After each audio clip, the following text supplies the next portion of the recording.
Hey everybody, thanks for watching. Today I just have 3 dreams for you that I'm going to run through. I'm not going to dissect them in, thoroughly, but point out certain things here and there. I feel like they do have to do with the season that we're walking through, and God was giving me some insight on those things, and so I want to share that with you. But I also want to ask you to, if you're interested in dreams, to stay tuned for the next video that I'm going to upload either today or tomorrow also, called 4 Reasons Why Dreams May Not Come True. Okay, so that's going to be in the Dream Lovers playlist. If that appeals to you, stay tuned. Okay, so this dream I had January 19th, and it was God coloration, and it was muted and dark, which is important because God coloration can sometimes be sunny. Even if you're indoors, the dream just kind of looks like the sun is shining. It's not like regular room lighting, okay? And if you've ever like played around with different lenses and stuff on a camera, or different, you can like use different filters and that sort of thing. Dreams are the same way. Like sometimes, you have that sepia, sometimes it's this, and you're probably not familiar with that unless you really step back and you're like, oh yeah, that dream was different from other dreams. It was black and white, or it was God coloration, or it was sunny, or it was kind of regular tones with a dimness to it, So it's super important to note those things alongside of your dreams. So especially to, if you're trying to, decide within you, is this something that's going to come to pass, or is this just something that is the enemy's plans, so on. So in this dream, I said it's God coloration, and it's muted and dark. And that's important because sometimes when we're being shown the enemy's plans, it can be black and white.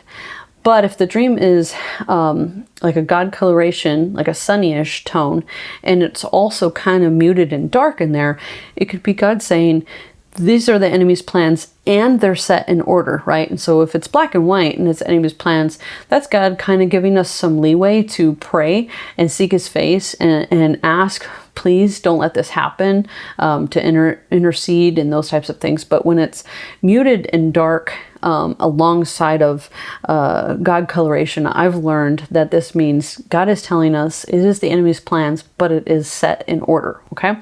So this was January 19th. And I said, all I remember is I was in a garage. It felt like it was my garage, but didn't look like my current garage. I need to use a restroom, so I'm looking for a bucket, I guess. But right as I'm getting ready to find a place to use the restroom, a car pulls up, and it is late at night, which is, it was dark. Also, late at night in the dream can represent like dark times kind of thing.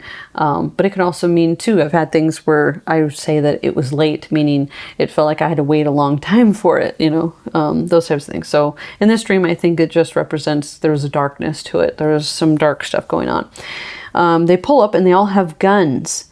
They come in the garage and are holding all of us hostage. They took our cell phones away, and we were firmly instructed not to say anything and to act normal. At some point, I'm in line for something, and somebody says it's weird and suspicious. I tell her that her suspicions are correct and that she should call 911, but I'm saying it nonchalantly because I don't want to get in trouble by the people holding us hostage. She acts like she didn't hear me and says, "What?" really loud, but I don't want to repeat myself in case I get in trouble for trying to tell someone about how we are being held hostage. So first thing I want to note is that I had this dream prior to the coronavirus lockdown. And so I misinterpreted it. I just kind of, wrote it down. I wrote some notes under what I thought it meant. And as I pulled it out today, I realized that I had like absolutely grossly interpreted the dream. It wasn't something I really sought the Lord on. But after all this happened, I told the Lord, I'm praying about all this. I'm frustrated. And I told him, I just feel like we're being held hostage. And once I said that, he reminded me of this dream. And so I pulled it up and I thought, that's really interesting, And what's interesting is the part here where it talks about they all have guns. They came in there holding us hostage, and they took our cell phones away, and we were firmly instructed to not say anything and to act normal. Now, a garage sometimes can represent a church. I'm not going to go into why. It could represent lots of different things, but God sometimes will, in dreams, say, for lack of a better term, kill two birds with one stone, okay? And I feel like he's doing that here. He's addressing a big problem and he's addressing a small problem. And so I believe he's pointing out the church, and he's pointing out being held hostage, and he's pointing out kind of our cell phones. Sometimes in your dream, if you're trying to use your phone, it can be like you're trying to pray, and you feel like if you can't get through, it feels like it's because, you feel like your prayers aren't being heard, okay? And so a cell phone often can represent that. But what we also see taking place here is a lot of kind of our First Amendment being taken away, where we're not supposed to say anything. We're supposed to just act normal and just take everything that is being given to us and dished to us right now.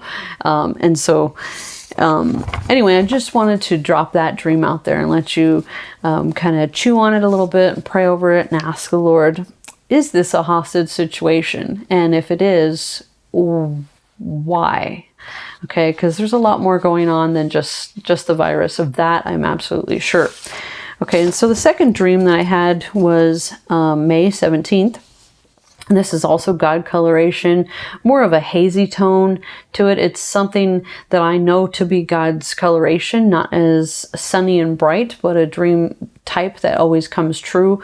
However, this more has like a vision hazy, is be like regular daytime with like a fog in it. So that kind of thing, but it's something that I understand to come true, which is why I note these things. Okay, so it says, then my family's at some sort of gathering, a huge gathering, like we were in a foreign village celebrating something. We were in a building. I sense that all three of my kids are up front, off to the right in the crowd. David and I are next to each other. Then these terrorists come in and start raiding the place, stealing, destroying the village. David and I bail. I'm hoping the kids are okay in my mind. Then the terrorists start leaving, so we double back to see if the kids made it. I also remember at some point wondering why the village allowed it. There were more citizens than terrorists. I felt these terrorists were waiting for us to celebrate or to be in mass numbers or something before they came in and started destroying everything. Okay, so again, I had this dream in advance to the riots. Didn't really know what the dream meant, but this dream did terrify me. There's a couple parts that I've taken out because it has to do with personal information. I shared this dream with a good friend of mine, and I was actually pretty terrified about some of the stuff that's in the dream. And she was very quick to tell me, this doesn't have to do with you bailing on your kids. This is, your gifts kind of stuff that's taking place with your gifts. And turns out that she was absolutely correct. And just different things that I walk through during this season and this time. So anyway, coming back to it, what I say at the very end is super important.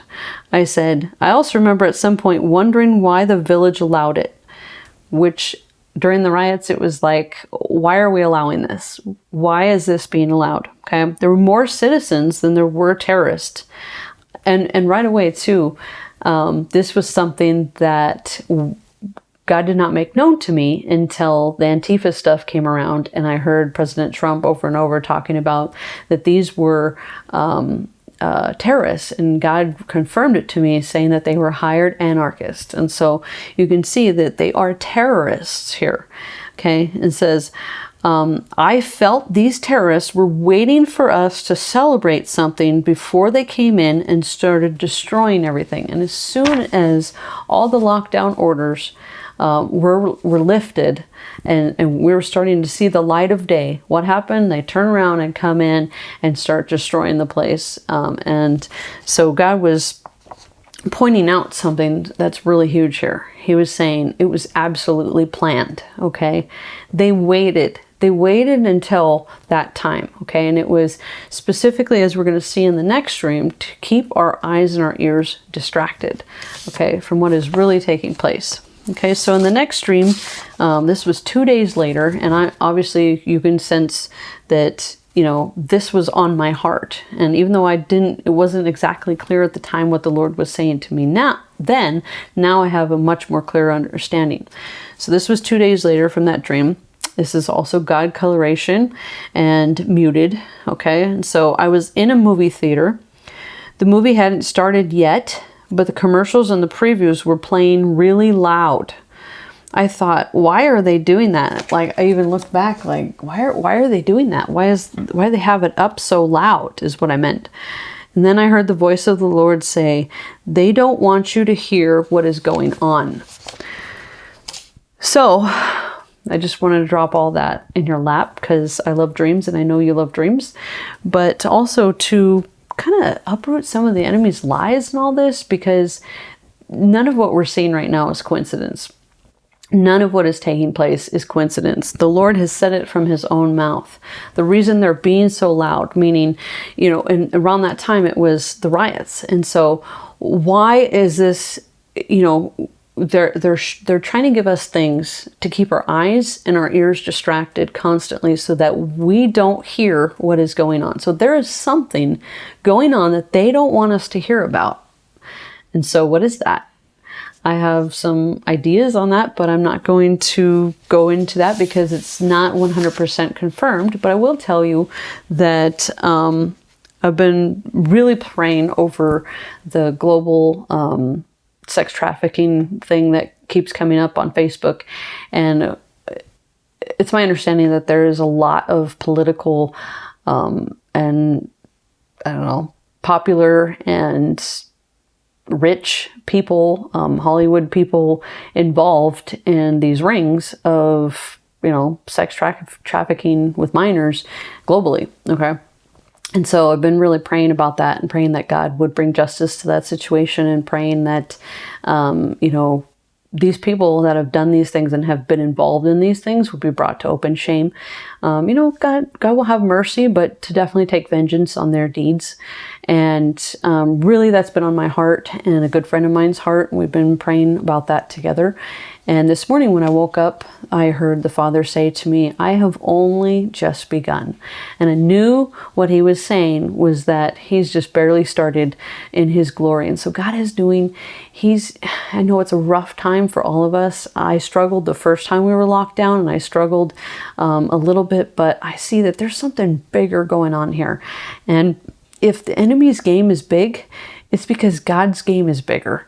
And so God has disrupted something in Satan's kingdom for Satan to come back at us this way and use every tool that he has, every puppet that he has, every person that he has to attack, to wage war against us, to rob from us, to hold us hostage, those types of things. It's because God has disrupted Satan's kingdom, okay? And so I may just have a piece of it when it comes to the global sex trafficking. Maybe it's all of it, who knows? But there's absolutely something major going on that they are trying to keep our eyes and our ears distracted from so that we don't hear what's going on. Okay, so just keep that in mind and kind of chew on the dreams that I've given you and let God use it to his glory, and, you know, be super prayerful. Don't just believe everything you hear. I know that, like, the mainstream media can be awful about, you know, giving you this or that to look at and just really depressing, right? But God's doing things. He is doing things. And that's how Satan wants to work too, just like the mainstream media. He wants to boast and rub in your face the things that he's doing so that you don't see what God's doing, right? And so I assure you, though, once again, I'll say it again, that if Satan's game is big, it's because God's game is bigger, and God has disrupted Satan's kingdom on something. And so we're going to see some justice. We're going to see some crazy things happen and go down that God's been working on for a long time and just waiting for the enemy to make his move and fall into his own trap. Okay, so I will see you in the next video. It's going to be called 4 Reasons Why Dreams May Not Come True. And so stay tuned for that. All right, God bless.